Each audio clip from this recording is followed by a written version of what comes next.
7h52 sur la radio Génial Taxi FM Lomé. Nous sommes dans l'émission Taxi à Média Show et notre invité ce matin, comme annoncé, c'est Kokoué Dembélé, ministre de l'économie maritime, de la pêche et de la protection côtière. Et lui, député Lire dans le Rome, ce ministre, bonjour. Bonjour. Comment allez-vous? Très bien, et vous-même? Tout va bien chez nous. Alors, votre parti est finalement tout pris. Vous avez pris presque tous les sièges au niveau des législatives régionales. Hier, on a tout raflé. Mais il se passe quoi là avec vous? Je ne sais pas où je sais. Je crois que ce qu'il faut dire, c'est qu'il faut remercier d'abord le peuple togolais qui, dans sa grande maturité politique, a décidé de faire confiance à l'Union, à son président, à ses cadres, au programme de société que l'Union est en train de dérouler, au bilan, et nous prenons cela comme une charge, comme le fait que les Togolais nous demandent de faire mieux. C'est-à-dire que bienvenue, bonjour à tous, la suite de la matinée, c'est Taxi à Média Show, c'est le deuxième numéro cette semaine. Nous sommes ravis de vous avoir avec nous ce matin. Je pense que nous faisons de notre mieux. Nous faisons de notre mieux matinal. Mais nous essayerons de vous expliquer les grands sujets de l'actualité. Taxi Média Show, aujourd'hui c'est mardi 7 mai 2024. Ceux qui font de leur mieux et ceux qui, comme je le disais hier, alors dans la prochaine de la minute, chanson tour de Paul Naref passent leur temps à dire non. 2 à 3 rédactions télé n'avaient jamais eu l'occasion d'exercer le pouvoir. Le site Corps diplomatique news.tg, je crois qu'ils ont exercé le pouvoir. Ils sont maires dans certaines mairies. L'opposition est arrivée au pouvoir et est à la tête de l'exécutif dans plusieurs mairies dans notre pays. Et je crois qu'aujourd'hui, ils ont aussi un bilan. Cela permet aux Togolais de comparer. Nous démarrons la revue de presse avec le quotidien Liberté. Je parle surtout de la maturité politique des Togolais qui va en croissant, mais aussi de la manière dont l'Union s'est organisée. D'abord avec l'implication personnelle du président du NIR, le choix minutieux des candidats, puisque l'appel à candidature du NIR avait suscité la démocratie à l'envers au Togo, quand l'UNIR célèbre la victoire du bourrage du président du NIR, dans le journal malgré le choix des candidats, en demandant à ceux qui ont été choisis de travailler avec ceux qui n'ont pas été choisis, à ceux qui n'ont pas été choisis de collaborer en parfaite symbiose avec ceux qui ont été choisis. Donc je crois que cette unité du parti uni, la belle campagne que les différents candidats du parti uni ont eu à opérer sur l'ensemble du territoire et dans les 9 préfectures de notre pays. Et notre première rédaction ce matin au téléphone avec nous, c'est la rédaction, je le disais, du site Corps diplomatique news.tg. Et c'est Jean-Baptiste Satisson qui est au téléphone avec nous. Bonjour Jean-Baptiste. Bonjour bonjour à tous les auditeurs de la radio Taxi. Vous avez tout mis en œuvre. Et comme vous l'écrivez ce matin, Faure Gnassingbé a promulgué la loi portant révision de la Constitution. Oui, Eric, pour eux et à votre avantage à la fin. Est-ce que là réside le problème? À mon avis, non. Le réel problème, c'est d'offrir un programme de société crédible, alternatif à celui du NIR au Togolais. Et je crois que c'est cela en la matière que l'opposition a péché.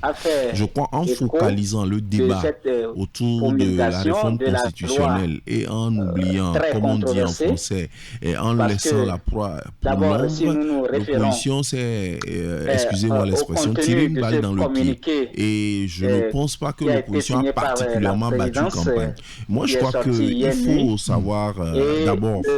Peut-être parce qu'elle a été empêchée. Dit que par quoi? Loi depuis 2020, numéro 2024-05 portant révision constitutionnelle marque une nouvelle étape de la vie institutionnelle dans notre pays et dans le renforcement de la démocratie. L'opposition organisée, je crois, c'était systématiquement refusée. Non, les manifestations étaient refusées dans le contexte de Covid. UNIR non plus n'en a pas fait dans ce contexte.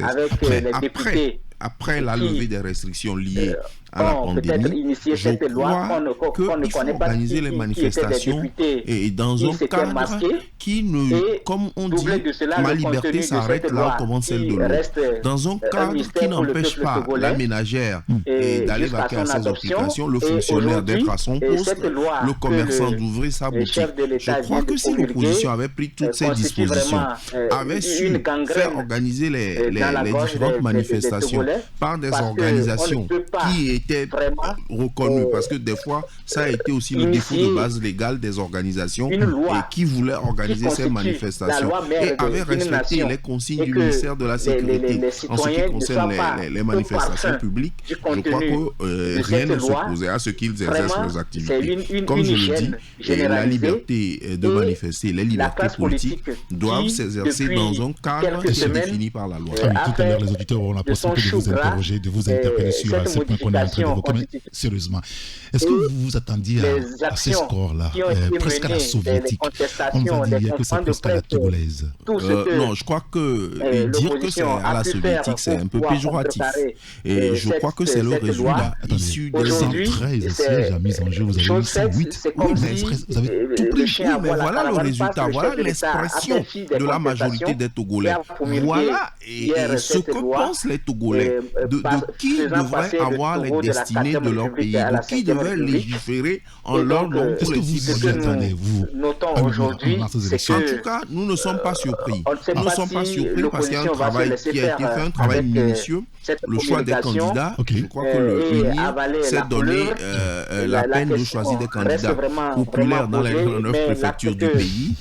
UNIR a su battre campagne, expliquer les enjeux aux Togolais. UNIR a un bilan qui n'est peut-être pas parfait, mais qui fait que les Togolais voient que des pas sont faits dans certaines directions qui sont la bonne direction. Et je crois que l'expression de plus de 2,5 millions de Togolais le lundi 29 avril dans les urnes montre que les Togolais font confiance à UNIR, font confiance à son président, font confiance au programme de société que UNIR, avec à sa tête son président, sont en train de dérouler pour le bonheur partagé des populations togolaises. Oui, parce qu'il y a encore quelques mois, de la population qui est censée, au vu de l'article 59 de la 4e certains de la Constitution de la 4e République, quoi et que effectivement 2 ans après que les Togolais ont porté autant leur voix sur doit passer vraiment par un référendum. C'est la stratégie que vous avez utilisée qui a été finalement payée, c'est ça? Je crois que je viens d'énumérer un certain nombre de facteurs qui ont milité en faveur du NIR. Et j'aimerais, sur les points que vous avez évoqués, vous dire que la vie chère n'était pas une spécificité togolaise. Elle a été induite par la perturbation des chaînes d'approvisionnement mondiaux aux effets de la COVID-19 qui en fait que beaucoup de produits qui sont des produits importés sont beaucoup plus chers et c'est cela qui a induit la vie chère. Même si certains produits sont produits chez nous, je parle par exemple des céréales comme le maïs, le millet, le sorgho, il ne faut pas oublier que le substitut, pour ceux qui connaissent un peu les produits de substitut de ces produits-là sont des produits importés comme le riz, etc. Donc l'augmentation du prix de substitut, du produit de substitut entraîne une augmentation du prix même du produit, même si les produits localement. À cela, il faut ajouter maintenant les effets dévastateurs de la guerre entre la Russie et l'Ukraine. Et ceci n'est pas une spécificité togolaise. Dans votre journal, sur votre site massivement, justement, pour faire en sorte que ces prix puissent baisser. Beaucoup de produits ont été subventionnés, dont on connaît aussi les résultats budgétaires ont été faits de la part du gouvernement. Et je crois qu'aujourd'hui, c'est tous ces efforts-là que les Togolais apprécient et en confiant au parti uni la majorité des sièges au Parlement et depuis hier soir également la majorité des postes de conseillers régionaux pour pouvoir justement pour les 6 prochaines années légiférer en leur nom et proposer des solutions qui puissent permettre de répondre aux défis auxquels notre société Nous avons écouté le président de l'ANC, Alliance nationale pour le changement, Jean-Pierre Fabre, de n'est-ce pas, de la proclamation des résultats des élections législatives, que nous sommes en train de nous glisser tout doucement vers donc, un parti présidentiel uni parce que nous avons. Qu'est-ce que vous lui répondez? Je lui réponds que le Togo a fait résolument le choix d'un pays démocratique, multipartite. La preuve avec l'existence de plusieurs partis. Mais je lui réponds également que pour que ces partis puissent peser et exister sur l'échiquier politique, il faut que ces partis puissent proposer aux Togolais des programmes de société qui attirent les Togolais vers ces partis-là. Autrement, ces partis-là feront confiance aux autres partis, je parle notamment là du NIR, qui sont capables de leur proposer quelque chose qui leur donne confiance en leur destin. Donc il n'y a pas de glissement vers un parti-État, totalement laminé de régime démocratique multipartite, mais nous avons juste affaire à une opposition inconséquente, incapable justement de mobiliser autour de ses idées, autour de son projet de société. Alors, hormis toutes les considérations hypothèses que vous avez évoquées tout à l'heure pour justifier à peu près je veux dire, la victoire de votre parti Unir, est-ce à dire véritablement quelle est l'expression que le peuple, je l'avais posé sous autre angle tout à l'heure, surtout sa jeunesse a eu une profonde désaffection pour l'opposition au fond. Je pense que à la tête de l'opposition se trouvent des gens qui étaient déjà dans l'opposition des agents électoraux, notamment les membres du bureau de vote. Et je pense que le score issu de ces élections, peut-être pour eux serait le moment de faire l'autocritique, un examen de conscience. Parce que a toujours joué le même disque, a répété la même rengaine, a crié au fraude, alors qu'on n'apporte pas les preuves et à beau mentir qui vient de loin. Je crois que l'opposition manque à un rendez-vous, manque de prendre l'exacte mesure de l'évolution de la maturité politique de notre pays pour pouvoir justement être à la hauteur de la demande des Togolais. Je crois que Unir s'est beaucoup plus adapté, est beaucoup plus agile. Unir a su beaucoup plus renouveler sa classe dirigeante et Unir a beaucoup plus proposé quelque chose de crédible que les Togolais ont, je devrais utiliser une expression marchande, acheter. En ce qui concerne la crédibilité de ce double scrutin, parce qu'on ne peut pas quand même dire qu'on fait une élection et certains vont avoir les muscles pour pouvoir s'imposer moi je dis que d'abord la loi a prévu les organes de recours. Si les gens estiment qu'il y a eu des fraudes et qu'ils en ont les preuves, qu'ils saisissent ces organes de recours là pour apporter ces preuves-là. Mais dire qu'il y a eu des fraudes et on dit qu'il y a des preuves, on ne les rapporte pas, je viens de le dire, à bon mentir qui vient de loin. Et je dis aussi qu'il faut faire attention aux vidéos qui circulent sur les différents réseaux sociaux. Parce qu'aujourd'hui, à l'heure de la prolifération des smartphones, il est très facile de créer ce qu'on appelle une infox, c'est-à-dire une intoxication de l'information. Et je pense que si vraiment les gens sont sûrs que ces vidéos sont avérées, sont réelles, qu'ils s'adressent aux organes de recours. Et je pense que ces organes-là, une fois saisis, ne manqueront pas de leur donner de rendre des décisions de justice. Alors, la mission d'observation peut aussi en parler. La CENI a choisi d'accréditer certains et d'autres non. Et celles qui ont été accréditées ont tous salué la maturité politique du peuple togolais, surtout le climat de paix dans lequel ce scrutin ou ces deux scrutins ont lieu. Qu'est-ce que vous en dites?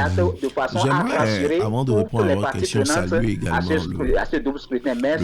climat de paix, de sérénité qui a prévalu tout au long de ce processus électoral. Ce n'est toujours le cas.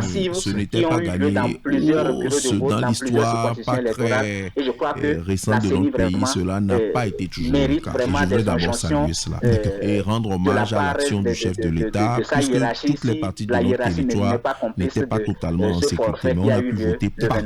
Très bien. Écoutez, on lira tous ces sujets-là sur votre site sport diplomatique en sécurité. Merci beaucoup, Jean-Baptiste Atissou. Oui, mais pas toutes les parties du territoire. Vous savez que les événements récents, notamment liés à l'extrémisme violent. Merci beaucoup. Bonne journée à vous. Oui, certaines parties du territoire, notamment à la partie septentrionale de notre pays. Et je voudrais rendre hommage à nos forces de défense et de sécurité d'avoir su préserver ce climat de paix pour que les élections puissent se tenir dans la sérénité totale.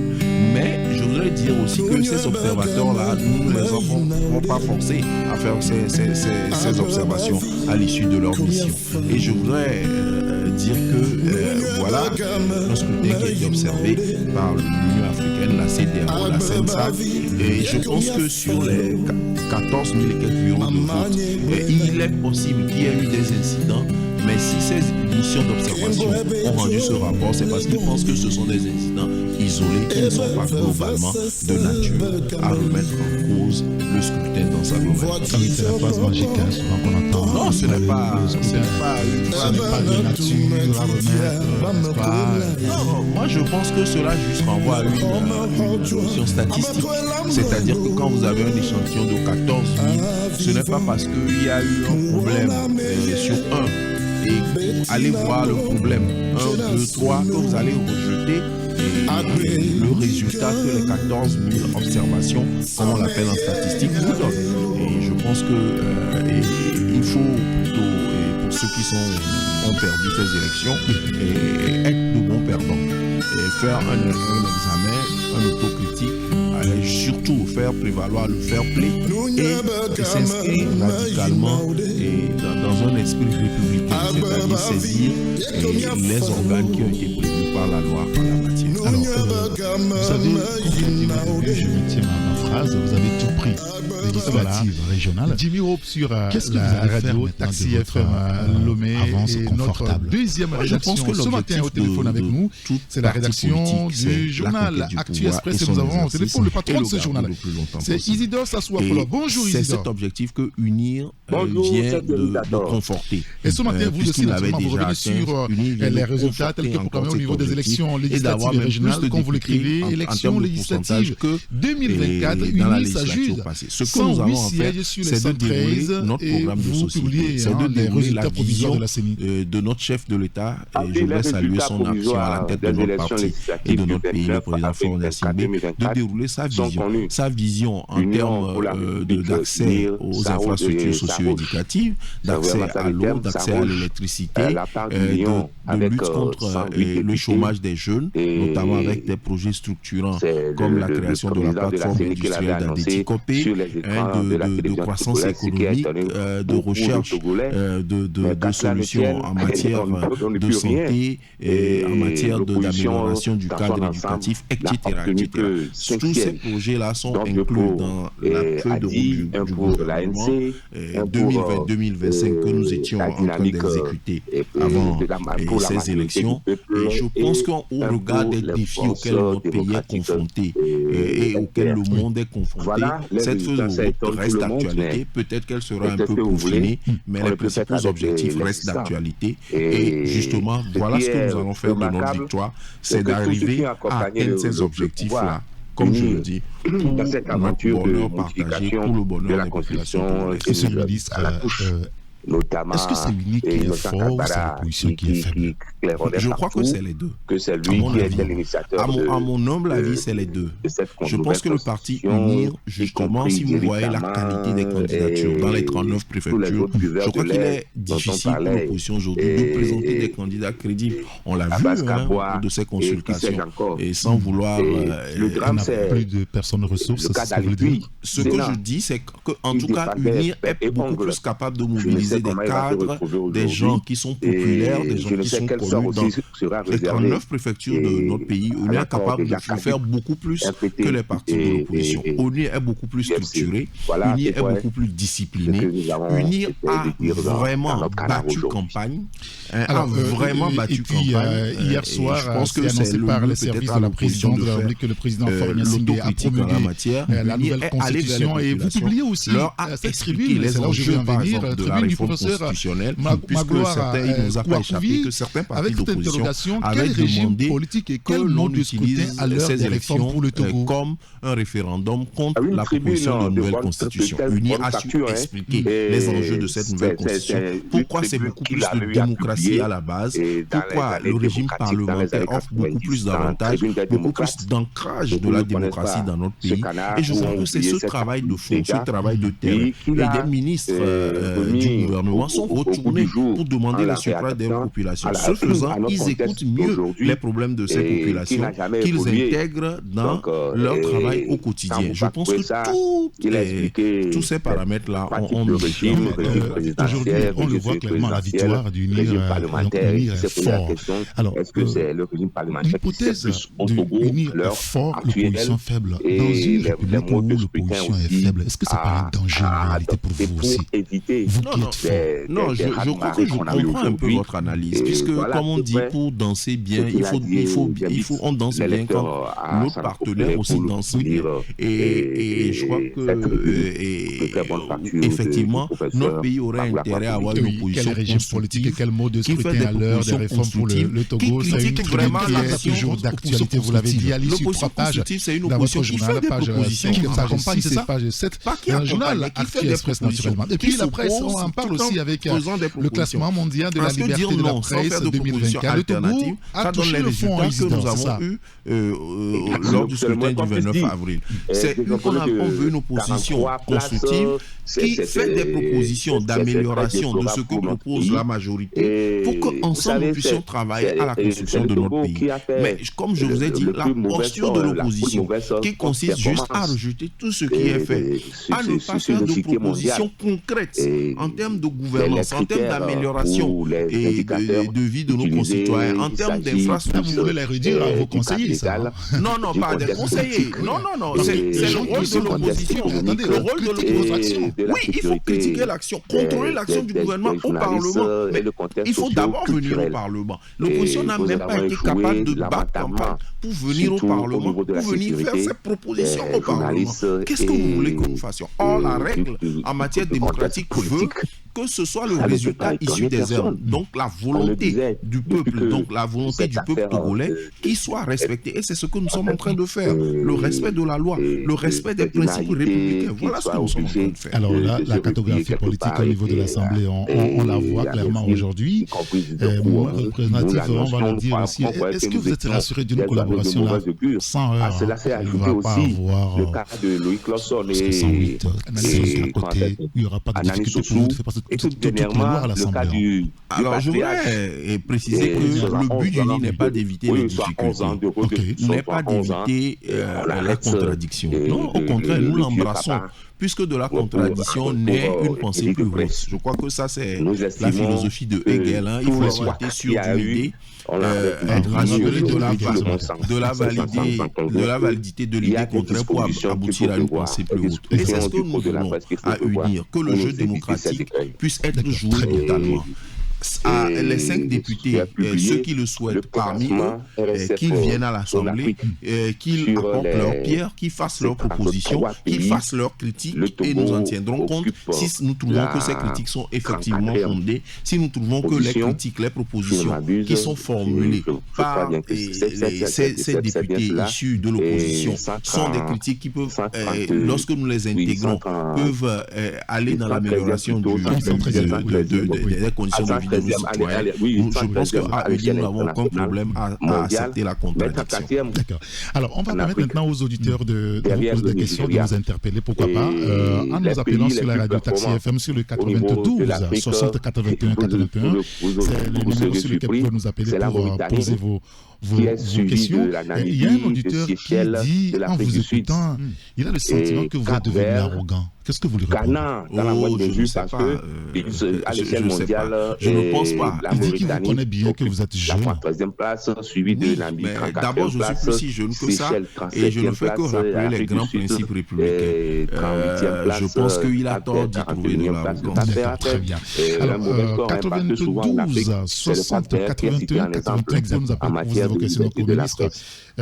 Suivi du Ghana. Et Dempeng qui est avec nous ce matin. Il y a un autre qui dit le ministre nous parle de faire des recours aux organes quitte à leur cause. À qui? À leur cause. Pour quel résultat?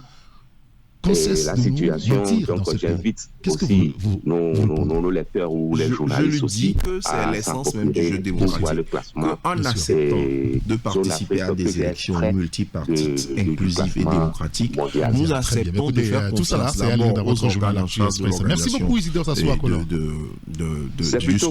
Je pense notamment à la Commission électorale nationale indépendante et au ministère de l'administration Alors, territoriale. j'ai 2 morceaux, lequel vous allez mais aussi choisir. Il y a éléments aussi de Agouti, il y a au Mawena, et puis au soir au village de la Kofa Koussa suprême pour les élections régionales. Et donc, c'est le jeu démocratique, c'est ce qui est prévu par la loi. Nous ne pouvons pas nous inscrire dans des processus autres que ce qui est prévu par la loi. Et je ne pense pas que la Cour soit particulièrement soit particulièrement acquise à un parti politique. Ce sont des cours, ce sont des juridictions que les uns et les autres qui formulent leur recours devant ces cours-là en apportant les preuves. Comme je dis, dire qu'il y a eu des manquements sans apporter les preuves, je dis que ça a pour mentir qui vient de loin. Mais si on apporte les preuves et qu'on saisit cette juridiction, je suis sûr que si elles sont saisies dans les délais et régulièrement, elles ne manqueront pas de rendre des décisions conformément à la loi. Il y a un auditeur qui nous envoie un message. Je vais rappeler donc le numéro qu'on utilise habituellement pour la Garoutière à 11h, c'est le 93 94 96 64. Vous pouvez envoyer vos questions et on aura plaisir de poser donc au ministre 93 94 96 64. Maintenant qu'on a un souci au niveau du téléphone pour le direct à 92 82 81. Il y a un auditeur qui dit mais maintenant que vous avez je pense qu'elle est en train de reprendre mes propos. Maintenant que vous avez tout pris, est-ce que sur le terrain, vous allez pouvoir nous aider à mieux vivre? Moi, je crois que c'est pour ça que nous sommes allés à ces élections. Nous sommes allés à ces élections parce que nous pensions avoir un programme de société qui aiderait les Togolais à mieux vivre. Et c'est notre intime conviction. Et notre souhait est que très vite, cette page soit tournée, qu'ensemble, même avec ceux qui ont perdu, fiscalité, et nous avons au téléphone avec nous le patron du journal de cette revue, même ceux qui ont perdu leur pendant la main, pour qu'ensemble nous puissions travailler à l'amélioration des conditions de vie. À l'antenne ce matin, alors on va évoquer la fiscalité avec vous dans votre journal d'abord qui porte très bien le nom. La fiscalité du télétravail au Togo, est-ce que vous pouvez nous en parler un peu plus? Oui, en la matière, beaucoup plus d'accès à l'éducation, beaucoup plus d'accès aux services de santé de base, la construction des CMS, la construction des UPS, etc. Et beaucoup plus d'efforts en matière d'utilisation de l'économie pour une croissance grande, mais une croissance beaucoup plus partagée aussi, beaucoup plus d'efforts en termes de création d'emplois, en termes d'industrialisation, en termes d'amélioration des rendements agricoles, puisque vous savez que notre pays est un pays essentiellement agricole. Voilà exactement ce que UNIR peut faire de sa victoire. Pour le bonheur progressivement, la présence virtuelle a finalement il était donc devenu essentiel pour tout pays de réglementer cette nouvelle forme de travail Qu'est-ce qui change en fait? Je crois que c'est très clair. Je crois qu'il y a eu beaucoup de discussions, des consultations qui ont été menées sur l'ensemble du territoire, dans les 5 régions de notre pays, et les modalités expliquer la démarche. Ce qui change, c'est que nous passons d'un régime semi-présidentiel à un régime parlementaire. Et je dis que c'est beaucoup plus de démocratie à la base. C'est chaque territoire ou chaque portion de notre territoire sera représenté par des élus, d'abord des députés, ensuite des sénateurs qui eux-mêmes sont élus par les élus locaux, notamment les conseils municipaux, les conseils régionaux. Donc, toutes ces personnes-là vont procéder maintenant à l'élection de ceux que nous allons appeler les sénateurs. Voilà, nous aurons les sénateurs, ces sénateurs, ensemble avec les députés réunis en congrès, vont aujourd'hui désigner le président de la République et c'est le président du conseil d'abord. Le président du conseil, lui, je crois que la loi dit que c'est le chef du parti majoritaire à l'Assemblée nationale. Donc, je crois qu'avec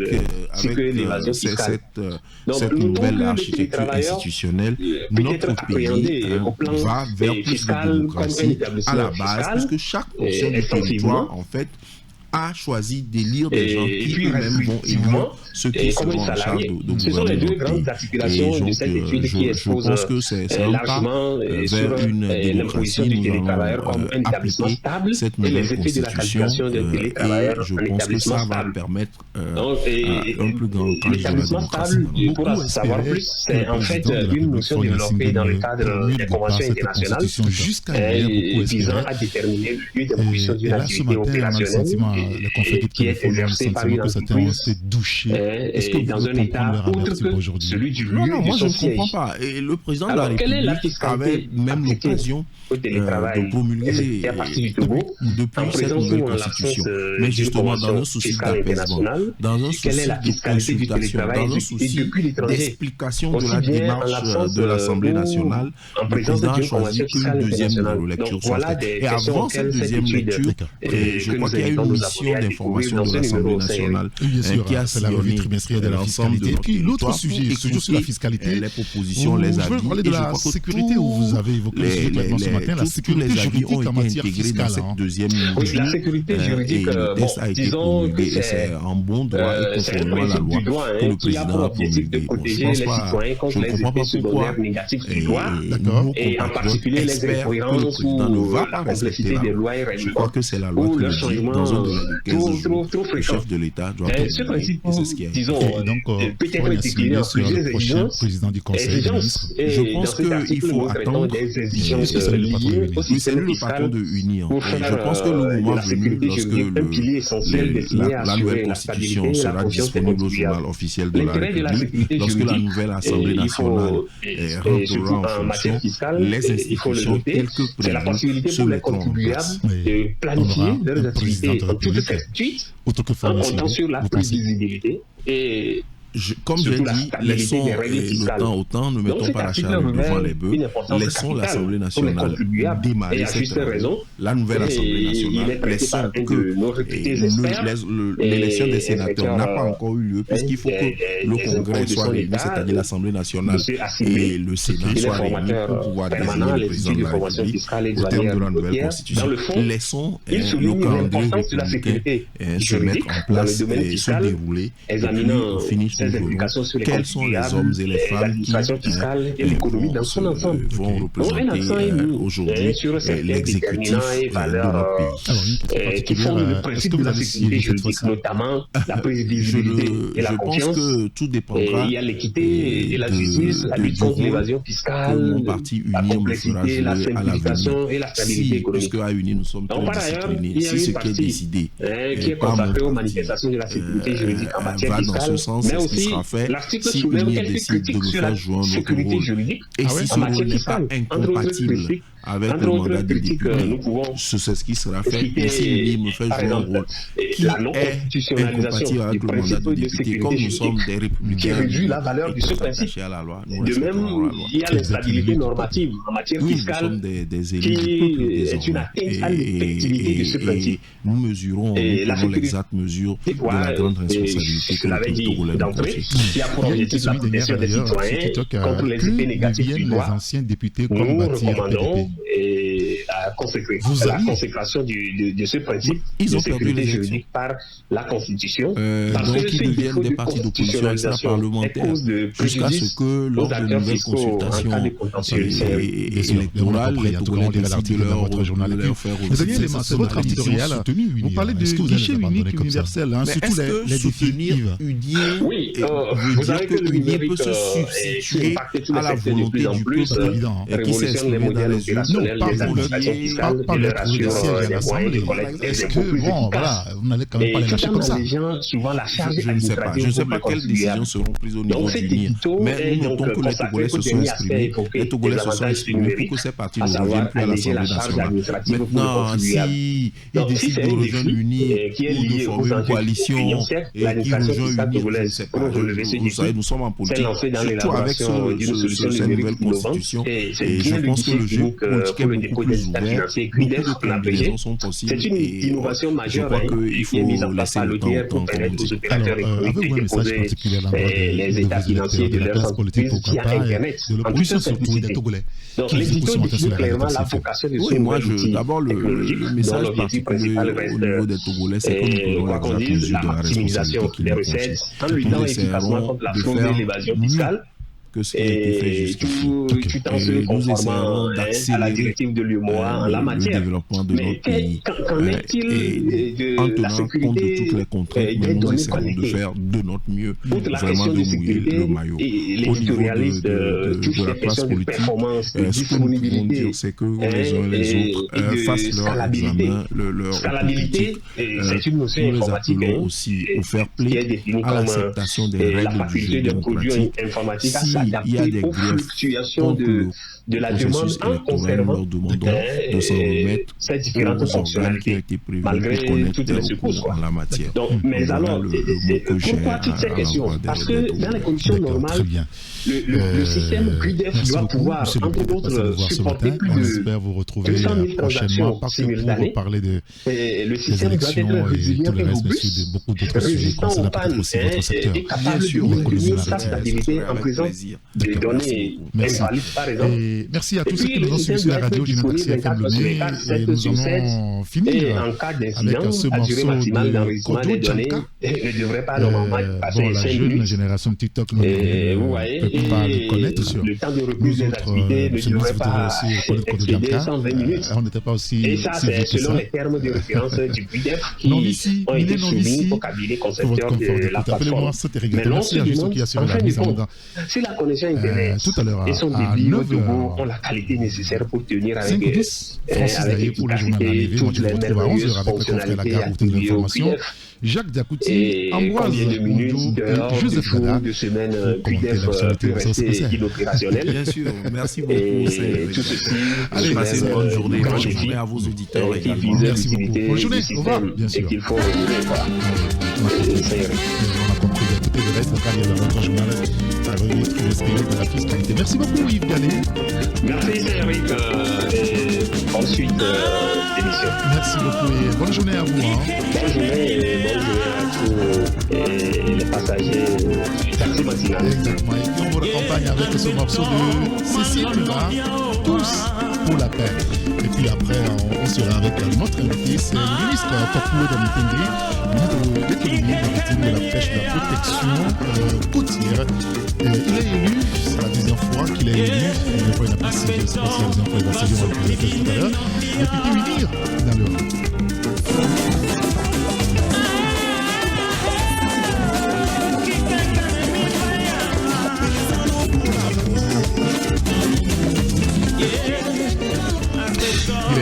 c'est quand même sur la radio Génotaxi FM Lomé. Nous sommes dans l'émission Taxi à Média Show et notre invité ce matin, comme annoncé, c'est Tokoué Damitengue, ministre de l'économie maritime, de la pêche et de la protection côtière.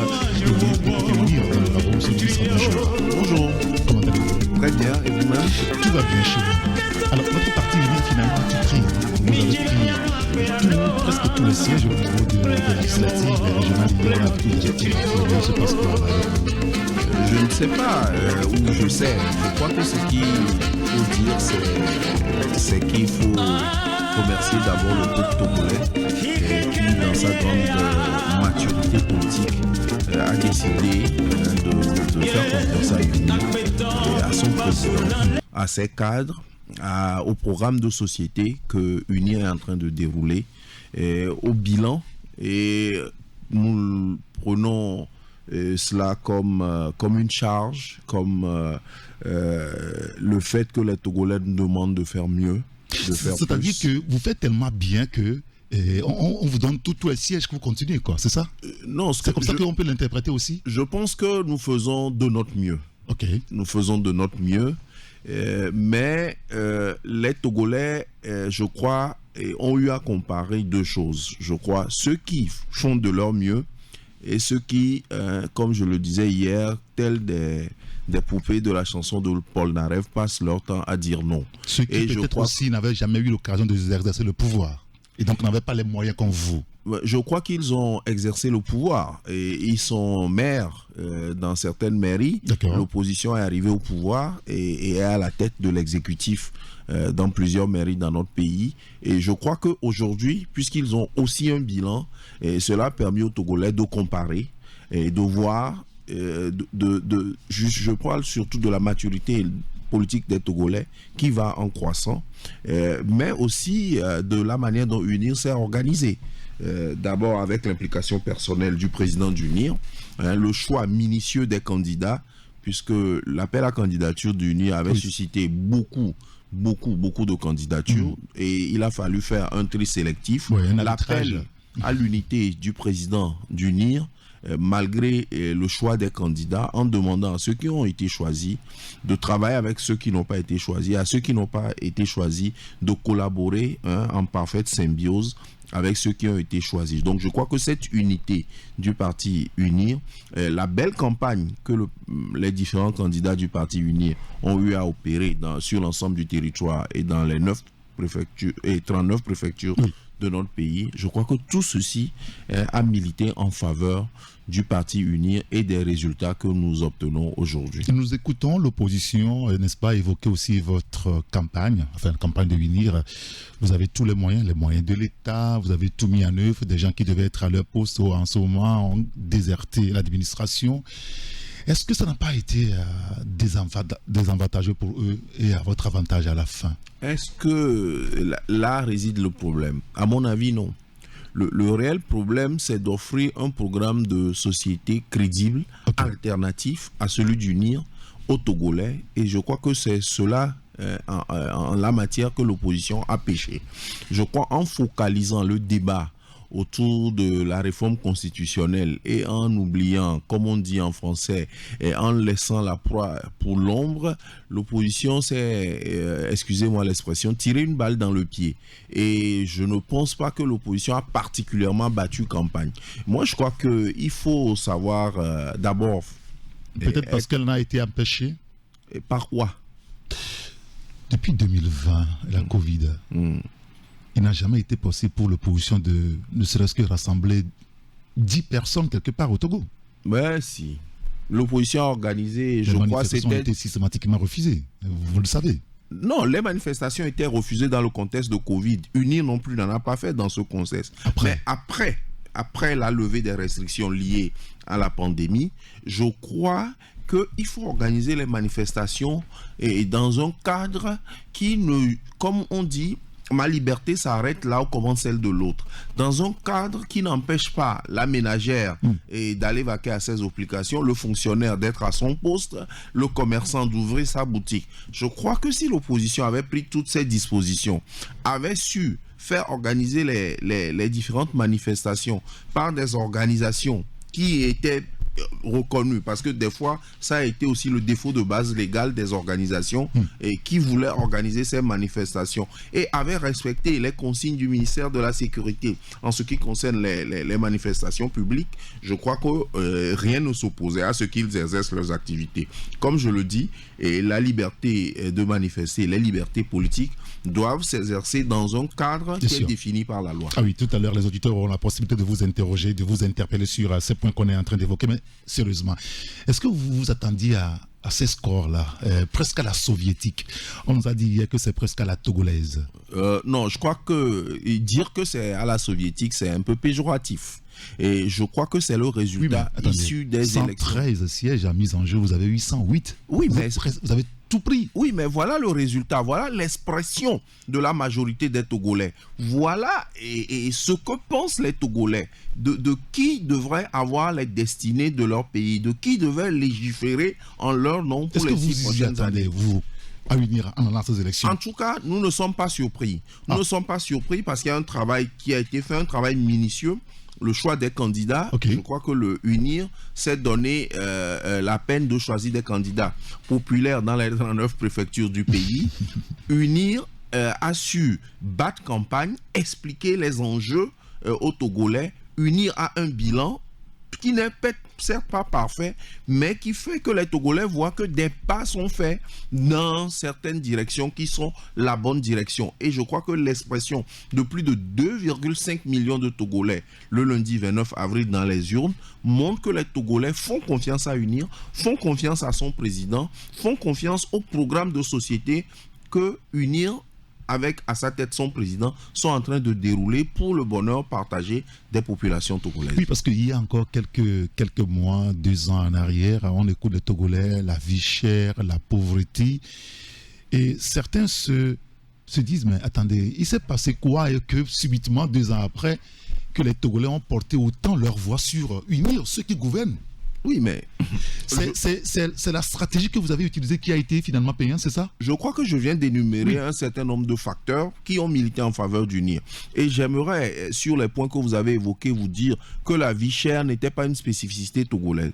Elle a été induite par la perturbation des chaînes d'approvisionnement mondiaux due aux effets de la Covid-19, qui ont fait que beaucoup de produits qui sont des produits importés sont revenus beaucoup plus chers, et c'est cela qui a induit la vie chère. Même si certains produits sont produits chez nous, je parle par exemple des céréales comme le maïs, le mil, le sorgho, il ne faut pas oublier que le substitut, pour ceux qui connaissent un peu l'économie, les produits de substitut de ces produits-là sont des produits importés, comme le riz, etc. etc. Donc l'augmentation du prix de substitut, du produit de substitut, entraîne une augmentation du prix même du produit, même s'il est produit localement. Exact. À cela, il faut ajouter maintenant les effets dévastateurs de la guerre entre la Russie et l'Ukraine. Et ceci n'est pas une spécificité togolaise. A contrario, le Togo a investi massivement justement pour faire en sorte que ces prix puissent baisser. Beaucoup de produits ont été subventionnés, beaucoup d'efforts budgétaires ont été faits de la part du gouvernement, et je crois qu'aujourd'hui, c'est tous ces efforts-là que les Togolais apprécient, et en confiant au parti UNIR la majorité des sièges au Parlement, et depuis hier soir également la majorité des postes de conseillers régionaux, pour pouvoir justement pour les 6 prochaines années légiférer en leur nom et proposer des solutions qui puissent permettre de répondre aux défis auxquels notre société. Nous avons écouté le président de l'ANC, Alliance nationale pour le changement, Jean-Pierre Fabre, au lendemain, n'est-ce pas, de la proclamation des résultats des élections législatives, que nous sommes en train de nous glisser tout doucement vers donc un parti-État, puisque vous avez tout pris. Qu'est-ce que vous lui répondez ce matin? Je lui réponds que le Togo a fait résolument le choix d'un pays démocratique, multipartite, la preuve avec l'existence de plusieurs partis. Mais je lui réponds également que pour que ces partis puissent peser et exister sur l'échiquier politique, il faut que ces partis puissent proposer aux Togolais des programmes de société qui attirent les Togolais vers ces partis-là. Autrement, ces partis-là feront confiance aux autres partis, je parle notamment là d'UNIR, qui sont capables de leur proposer quelque chose qui leur donne confiance en leur destin. Donc il n'y a pas de glissement vers un parti-État. Nous sommes dans un régime démocratique multipartite, mais nous avons juste affaire à une opposition inconséquente, incapable justement de mobiliser autour de ses idées, autour de son projet de société. Alors, hormis toutes les considérations, hypothèses que vous avez évoquées tout à l'heure pour justifier à peu près, je veux dire, la victoire de votre parti UNIR, est-ce à dire véritablement quelle est l'expression que le peuple, je l'avais posé sous notre angle tout à l'heure, surtout sa jeunesse a eu une profonde désaffection pour l'opposition au fond?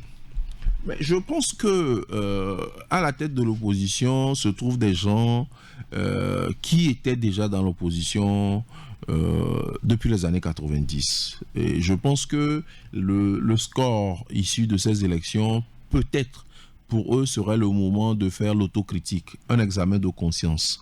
Et parce que a toujours joué le même disque, a répété la même rengaine, a crié aux fraudes, alors qu'on n'apporte pas les preuves, et a beau mentir qui vient de loin, je crois que l'opposition manque à un rendez-vous, manque de prendre l'exacte mesure de l'évolution de la maturité politique de notre pays pour pouvoir justement être à la hauteur de la demande des Togolais. Je crois que UNIR s'est beaucoup plus adapté, est beaucoup plus agile. UNIR a su beaucoup plus renouveler sa classe dirigeante, et UNIR a beaucoup plus proposé quelque chose de crédible que les Togolais ont, si je devais utiliser une expression marchande, acheté. Mais vous avez sorti un mot fraude. L'opposition dit fraude, on a volé, on a fraudé, consommé. Écoutez, on a vu quand même des vidéos, il y a eu quand même des témoignages. Ça ne vous semble pas suffisamment grave pour qu'on s'en meuve? Moi, je dis que d'abord, la loi a prévu les organes de recours. Oui, bien sûr. Si les gens estiment qu'il y a eu des fraudes et qu'ils en ont les preuves, qu'ils saisissent ces organes de recours-là pour apporter ces preuves-là. Mais dire qu'il y a eu des fraudes et on dit qu'il y a des preuves, on ne les rapporte pas, je viens de le dire, à beau mentir qui vient de loin. Et je dis aussi qu'il faut faire attention aux vidéos qui circulent sur les différents réseaux sociaux. Parce qu'aujourd'hui, à l'heure de la prolifération des smartphones, il est très facile de créer ce qu'on appelle une infox, c'est-à-dire une intoxication de l'information. Et je pense que si vraiment les gens sont sûrs que ces vidéos sont avérées, sont réelles, qu'ils s'adressent aux organes de recours, et je pense que ces organes-là, une fois saisis, ne manqueront pas de leur donner de rendre des décisions de justice. Alors, les missions d'observation, on peut aussi en parler. La CENI a choisi d'accréditer certaines et d'autres non.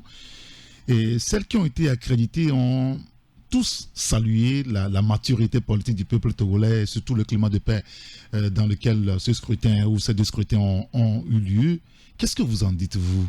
J'aimerais, avant de répondre à votre question, saluer également le climat de paix, de sérénité qui a prévalu tout au long de ce processus électoral.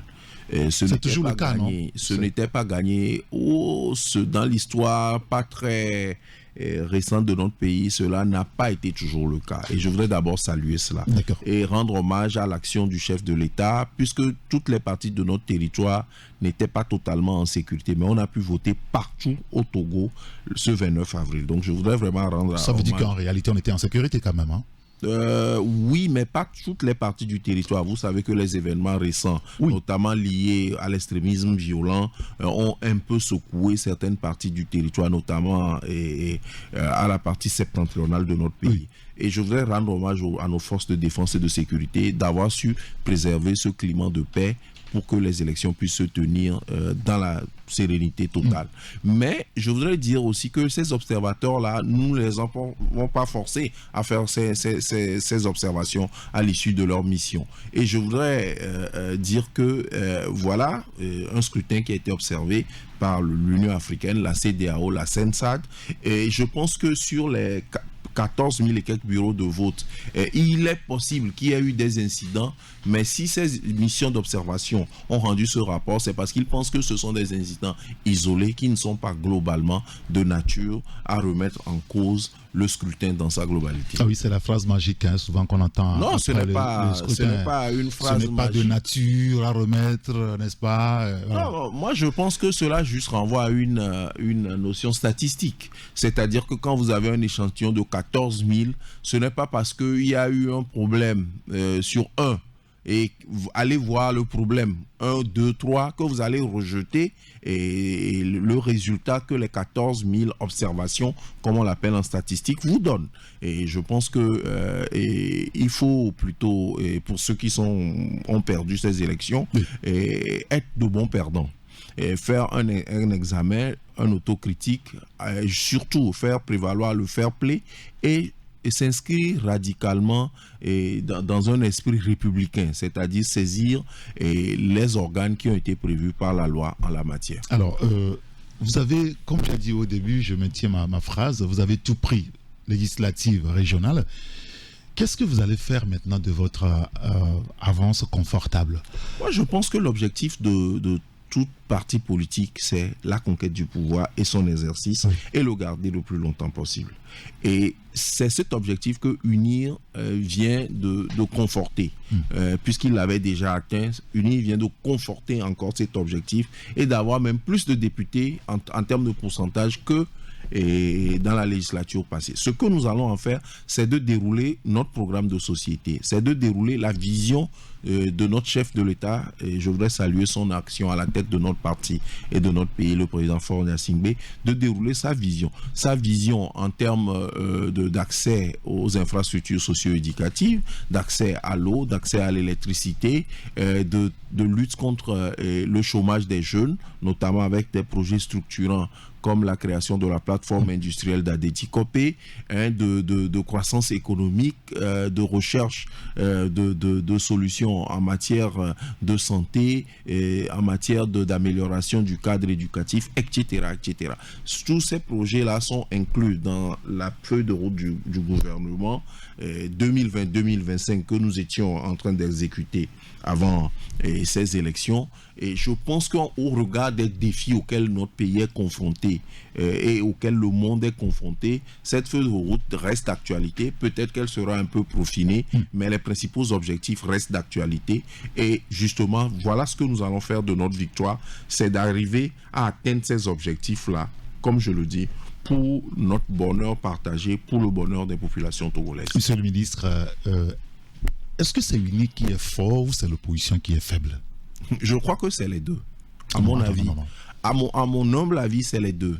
Je pense que le parti UNIR, justement, si vous voyez la qualité des candidatures dans les 39 préfectures, je crois qu'il est difficile pour l'opposition aujourd'hui de présenter des candidats crédibles. On l'a vu au cours de ces consultations, et sans vouloir...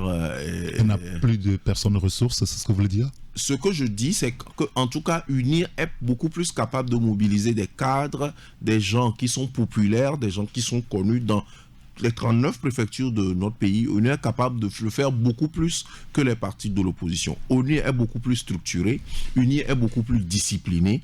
UNIR a vraiment battu campagne, et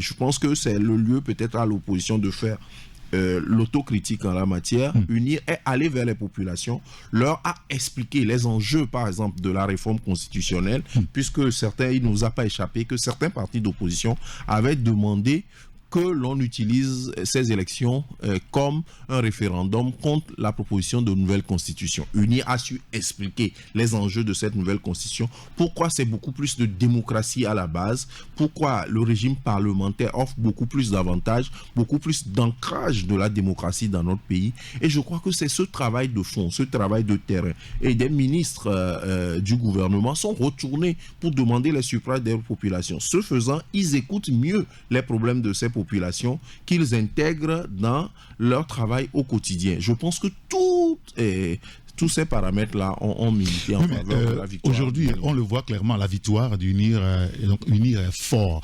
Alors, l'hypothèse de UNIR est fort, l'opposition faible, dans une république où l'opposition est faible, est-ce que ce n'est pas un danger en réalité pour vous aussi? Vous qui êtes fort. Non, je crois que je comprends un peu votre analyse, puisque comme on dit, pour danser bien, on danse bien quand l'autre partenaire aussi danse bien. Et je crois que effectivement, notre pays aurait intérêt à avoir une opposition constructive, qui fait des propositions constructives, qui critique vraiment l'action. Opposition constructive? L'opposition constructive, c'est une opposition qui fait des propositions. Qui vous accompagne, c'est ça? Pas qui accompagne, mais qui fait des propositions, qui s'oppose tout en faisant des propositions. Parce que dire non sans faire de propositions alternatives, ça donne les résultats que nous avons eus lors du scrutin du 29 avril.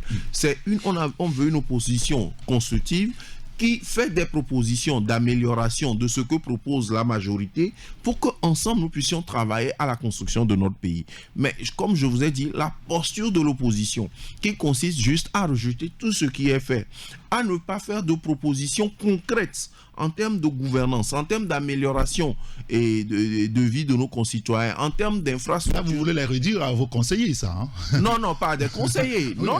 C'est le rôle de l'opposition. Attendez, le rôle de l'opposition. Oui, il faut critiquer l'action, contrôler l'action du gouvernement au Parlement. Mais il faut d'abord venir au Parlement. L'opposition n'a même pas été capable de battre campagne pour venir au Parlement, pour venir faire ses propositions au Parlement. Qu'est-ce que vous voulez que nous fassions? Or, la règle en matière démocratique veut que ce soit le résultat issu des urnes, donc la volonté du peuple, togolais qui soit respectée. Et c'est ce que nous sommes en train de faire. Le respect de la loi, le respect des principes républicains. Voilà ce que nous sommes en train de faire. Alors là, la cartographie politique au niveau de l'Assemblée, on la voit clairement aujourd'hui. Moins représentative, on va le dire aussi. Est-ce que vous êtes rassuré d'une collaboration là, sans heurts, Il ne va pas avoir... parce que 108, 5 à côté, il n'y aura pas de difficulté pour vous de faire passer toutes les lois à l'Assemblée. Alors, je voudrais préciser que le but du NI n'est pas d'éviter les difficultés, n'est pas d'éviter la contradiction. Non, au contraire, nous l'embrassons, puisque de la contradiction naît une pensée plus haute. Je crois que ça, c'est la philosophie de Hegel. Il faut avoir été sûr d'une idée, être rassuré de la validité de l'idée contraire pour aboutir à une pensée plus haute. Exactement. Et c'est ce que nous voulons à UNIR, que le jeu démocratique puisse être joué totalement. Les 5 députés, ceux qui le souhaitent parmi eux, qu'ils viennent à l'Assemblée, qu'ils apportent leur pierre, qu'ils fassent leurs propositions, qu'ils fassent leurs critiques, et nous en tiendrons compte si nous trouvons que ces critiques sont effectivement fondées, si nous trouvons que les critiques, les propositions qui sont formulées par ces députés issus de l'opposition sont des critiques qui peuvent, lorsque nous les intégrons, peuvent aller dans l'amélioration des conditions de vie de nos citoyens. Je pense qu'à UDI, nous n'avons aucun problème à accepter la contradiction. D'accord. Alors, on va permettre maintenant aux auditeurs de vous poser des questions, de vous interpeller, pourquoi pas, en nous appelant sur la radio Taxi FM sur le 92 60 81 81. C'est le numéro sur lequel vous pouvez nous appeler pour poser vos questions. Il y a un auditeur qui dit, en vous écoutant, il a le sentiment que vous êtes devenu arrogant. Qu'est-ce que vous lui répondez? Oh, je ne sais pas. Je ne sais pas. Je ne pense pas. Il dit qu'il vous connaît bien, que vous êtes jeune. Oui, mais d'abord, je suis plus si jeune que ça et je ne fais que rappeler les grands principes républicains. Je pense qu'il a tort d'y trouver de l'arrogance. D'accord, très bien. Alors, 92 60 81 81, vous pouvez nous appeler pour poser vos questions donc, au ministre Kokou Edem Tengue qui est avec nous ce matin. Il y a un auditeur qui nous envoie un message qui dit le ministre nous parle de faire des recours aux organes quitte à leur cause, aux organes acquis à leur cause, pour quel résultat? Qu'on cesse de nous mentir dans ce pays. Qu'est-ce que vous répondez? Je lui dis que c'est l'essence même du jeu démocratique. Qu'en acceptant de participer à des élections multipartites, inclusives et démocratiques, nous acceptons de faire confiance d'abord aux organes en charge de l'organisation du scrutin. Oui. Je pense notamment à la Commission électorale nationale indépendante et au ministère de l'administration territoriale, mais aussi justement aux organes qui ont été prévus par la loi en matière de recours, la Cour constitutionnelle pour les élections législatives et la Cour suprême pour les élections régionales. Et donc, c'est le jeu démocratique, c'est ce qui est prévu par la loi. Nous ne pouvons pas nous inscrire dans des processus autres que ce qui est prévu par la loi. Et je ne pense pas que la Cour soit particulièrement, les 2 cours que je viens d'évoquer, soient particulièrement acquises à un parti politique. Ce sont des cours, ce sont des juridictions, que les uns et les autres qui s'estiment lésés formulent leur recours devant ces cours-là en y apportant les preuves. Comme je dis, dire qu'il y a eu des manquements sans apporter les preuves, je dis que ça a beau mentir qui vient de loin. Mais si on apporte les preuves et on saisit ces juridictions, je suis sûr que si elles sont saisies dans les délais et régulièrement, et elles ne manqueront pas de rendre des décisions conformément à la loi. Il y a un auditeur qui nous envoie un message. Je vais devoir rappeler donc le numéro qu'on utilise habituellement pour la gare routière à 11h. C'est le 93 94 96 64. Vous pouvez envoyer vos questions et on prendra plaisir de poser donc au ministre. 93 94 96 64. J'ai un pressentiment qu'on a un souci au niveau du téléphone pour le direct. Le 92 60 81 81. Il y a l'auditeur qui dit mais maintenant que vous avez je pense qu'il est en train de reprendre mes propos. Maintenant que vous avez tout pris, est-ce que sur le terrain, vous allez pouvoir nous aider à mieux vivre? Voilà la question de l'auditeur. Moi, je crois que c'est pour ça que nous sommes allés à ces élections. Nous sommes allés à ces élections parce que nous pensions avoir un programme de société qui aiderait les Togolais à mieux vivre. Et c'est notre intime conviction. Et notre souhait est que très vite, cette page soit tournée, qu'ensemble, même avec ceux qui ont perdu, puisque notre président, dans sa grande humilité, nous demande toujours de tendre la main à tous nos compatriotes. Même ceux qui ont perdu, nous leur tendons la main pour qu'ensemble, nous puissions travailler à l'amélioration des conditions de vie. Beaucoup plus d'eau dans les zones où il n'y en a pas encore, puisque beaucoup d'efforts ont été faits en la matière. L'accès à l'électricité dans les zones où il n'y en a pas encore, parce que beaucoup d'efforts là également ont été faits en la matière, et beaucoup plus d'accès à l'éducation, beaucoup plus d'accès aux services de santé de base, la construction des CMS, la construction des UPS, etc.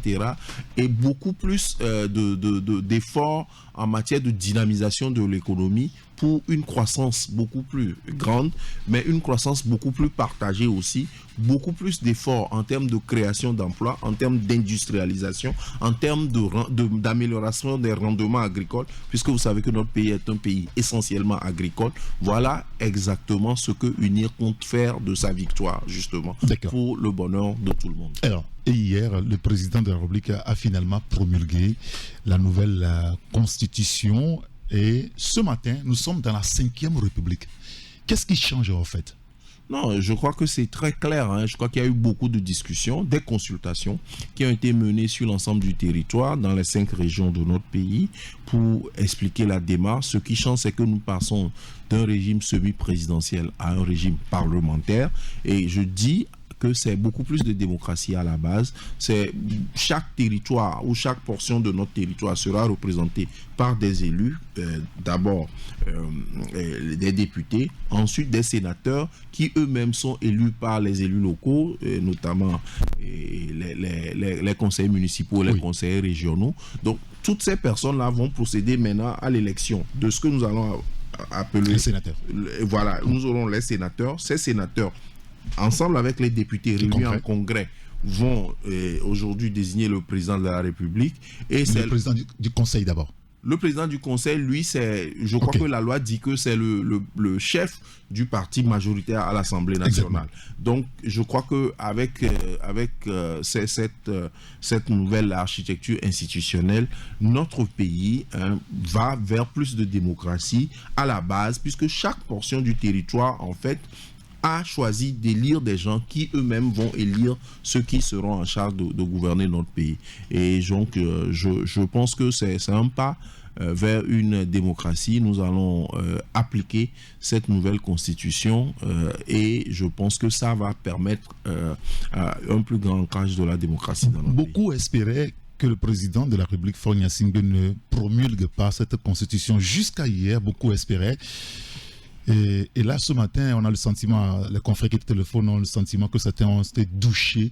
Est-ce que vous pouvez comprendre leur amertume aujourd'hui? Non, moi je ne comprends pas. Et le président de la République avait même l'occasion de promulguer depuis cette nouvelle constitution. Mais justement, dans un souci d'apaisement, dans un souci de consultation, dans un souci d'explication de la démarche de l'Assemblée nationale, le président a choisi qu'une deuxième lecture soit faite. Et avant cette deuxième lecture, je crois qu'il y a une mission d'information de l'Assemblée nationale qui a sillonné l'ensemble de notre territoire pour écouter les propositions, les avis, et je crois que tous les avis ont été intégrés dans cette deuxième mouture et le texte a été promulgué et c'est en bon droit et conformément à la loi que le président a promulgué. Bon, je ne comprends pas pourquoi nos compatriotes espèrent que le président ne va pas respecter la loi. Je crois que c'est la loi qui le dit. Dans un délai de 15 jours, le chef de l'État doit promulguer et c'est ce qui a été fait. Et donc, Faure Gnassingbé sera le prochain président du Conseil des ministres? Je pense qu'il faut attendre. Est-ce que c'est lui le patron de UNIR? Oui, c'est lui le patron de UNIR. Et je pense que le moment venu, lorsque la nouvelle constitution sera disponible au journal officiel de la République, lorsque la nouvelle Assemblée nationale rentrera en fonction, les institutions telles que prévues se mettront en place. Mais on aura un président de République autre que Faure Gnassingbé, vous pensez? Comme j'ai dit, laissons le temps au temps, ne mettons pas la charrue devant les bœufs, laissons l'Assemblée nationale démarrer ses travaux, la nouvelle Assemblée nationale, laissons que l'élection des sénateurs n'a pas encore eu lieu, puisqu'il faut que le Congrès soit réuni, c'est-à-dire l'Assemblée nationale et le Sénat soient réunis pour pouvoir désigner le président de la République au terme de la nouvelle Constitution. Laissons le calendrier républicain se mettre en place et se dérouler, et puis au finish nous verrons quels sont les hommes et les femmes qui vont représenter aujourd'hui l'exécutif de notre pays. Alors une question particulière, est-ce que vous allez siéger cette fois-ci? Je pense que tout dépendra du rôle que mon parti UNIR me fera jouer à l'avenir. Si, puisque à UNIR nous sommes très disciplinés, si ce qui est décidé par mon parti va dans ce sens, c'est ce qui sera fait. Si UNIR décide de me faire jouer un autre rôle, et si ce rôle n'est pas incompatible avec le mandat de député, c'est ce qui sera fait. Mais si UNIR me fait jouer un rôle qui est incompatible avec le mandat de député, comme nous sommes des républicains à UNIR et très attachés à la loi, nous respecterons la loi. Et vous êtes un élu du peuple? Oui, nous sommes des élus du peuple désormais, et nous prenons l'exacte mesure de la grande responsabilité que le peuple togolais nous confie. Il y a une question dernière d'ailleurs sur TikTok. Que deviennent les anciens députés comme Bâtir PDP? Vos alliés? Ils ont perdu les élections. Donc ils deviennent des partis d'opposition extra-parlementaires jusqu'à ce que lors de nouvelles consultations électorales, les Togolais décident de leur faire revenir. Ce sont des partis qui ont soutenu UNIR. Est-ce que vous allez les abandonner comme ça? Mais est-ce que soutenir UNIR veut dire que UNIR peut se substituer à la volonté du peuple qui s'est exprimé dans les urnes? Non, pas leur trouver des sièges à l'Assemblée. Voilà, est-ce que, vous n'allez quand même pas les lâcher comme ça?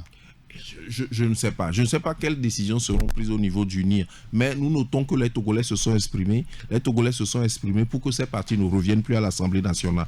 Maintenant, s'ils décident de rejoindre l'UNIR ou de former une coalition et qui rejoint UNIR, je ne sais pas. Vous savez, nous sommes en politique, surtout avec cette nouvelle constitution.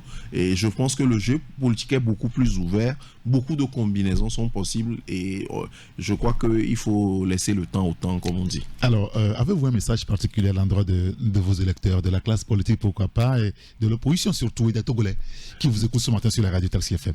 Oui, moi, d'abord, le message particulier au niveau des Togolais, c'est que nous prenons l'exacte mesure de la responsabilité qu'ils nous confient. Nous essaierons de faire mieux que ce qui a été fait jusqu'ici. Okay. Et nous essaierons d'accélérer le développement de notre pays et en tenant compte de toutes les contraintes, mais nous essaierons de faire de notre mieux, vraiment de mouiller le maillot. Au niveau de la classe politique, ce que nous pouvons dire, c'est que les uns et les autres fassent leur examen, leur autocritique. Nous les appelons aussi au fair play, à l'acceptation des règles du jeu démocratique.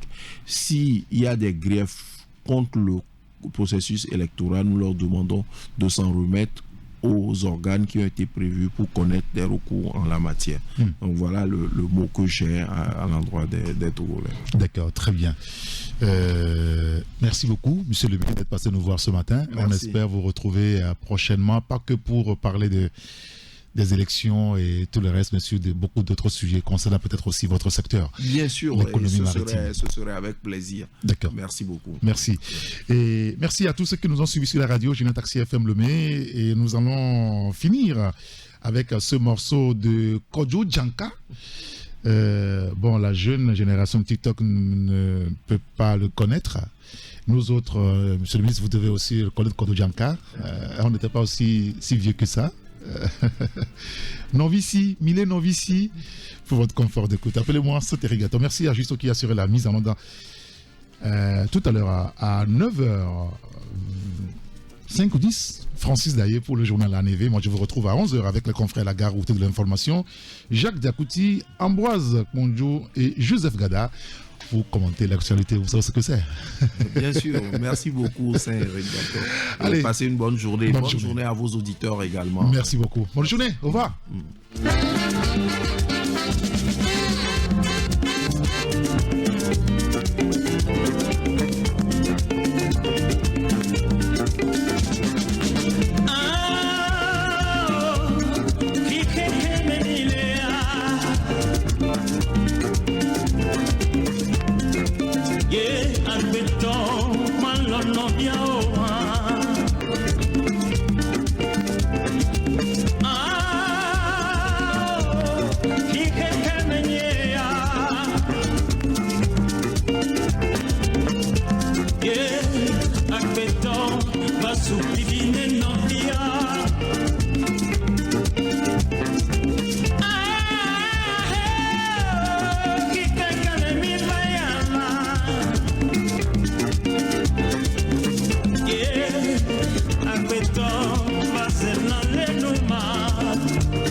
Sur